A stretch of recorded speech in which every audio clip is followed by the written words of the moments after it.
Hi, welcome to my V office hour. My name is Jason Harlow.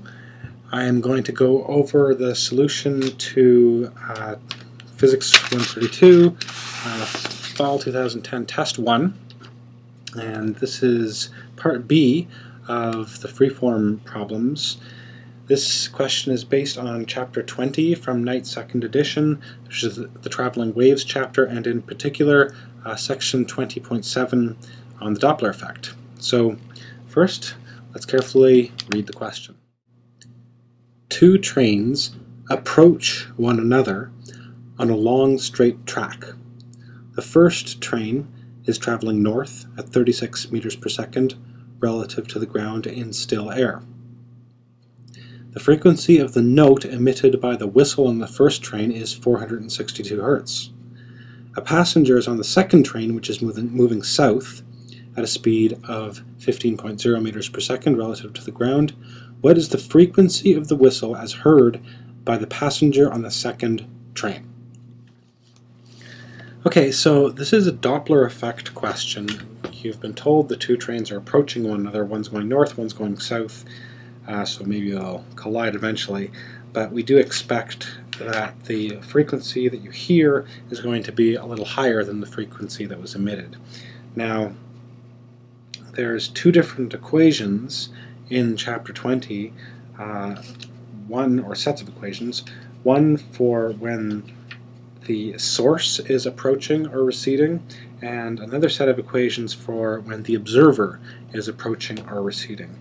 And in this case, we've got both the source moving and the observer moving. So our strategy here is going to be that first we apply the equation for how the frequency will change because the source is moving, and then take that as the new frequency and Doppler shift that based on the observer moving towards that frequency. And so there'll be a double effect. But first, let's start with the diagram. So on the left, I've drawn the first train and labeled its velocity as v1 equals plus 36 meters per second. So positive is towards the north. So in this diagram, north is to the right, which is okay. I've then drawn on the right, I've drawn the second train, which is approaching the first train. So it's going towards the left, it's going south, and its velocity is negative 15 meters per second. I should have put a little minus there, but its speed is 15 meters per second. That's the speed of the observer. And the source is emitting its rest frequency at 462 Hertz. So, moving down the solution, we're going to split this into two steps. Step one is that the source is moving toward the observer, which will increase the frequency. So this is step one, so I'll call it F1 plus for increasing the frequency. It's equal to F0 divided by 1 minus Vs over V, where Vs is the same as V1. It's that 36 meters per second. So that'll increase things.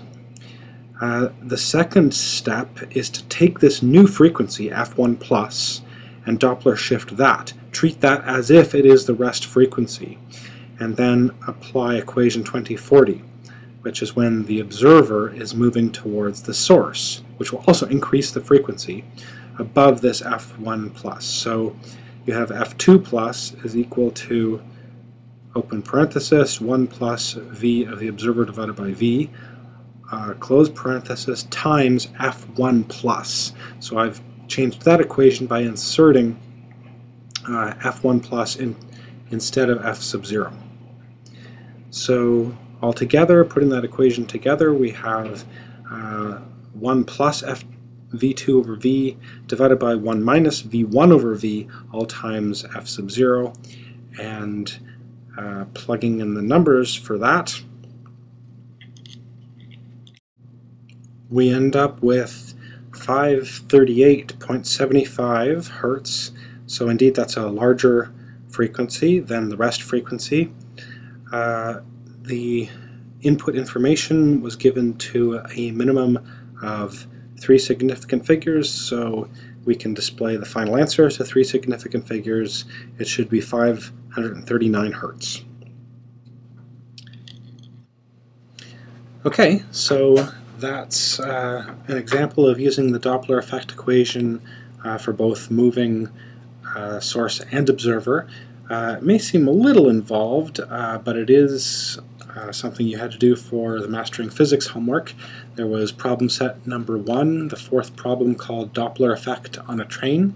You might want to review that, in which you did exactly this. You had both a whistle on a train which was moving, and then an observer also on a train which was moving, and the two effects had to be combined in this way. My name is Jason Harlow, and I approve this message.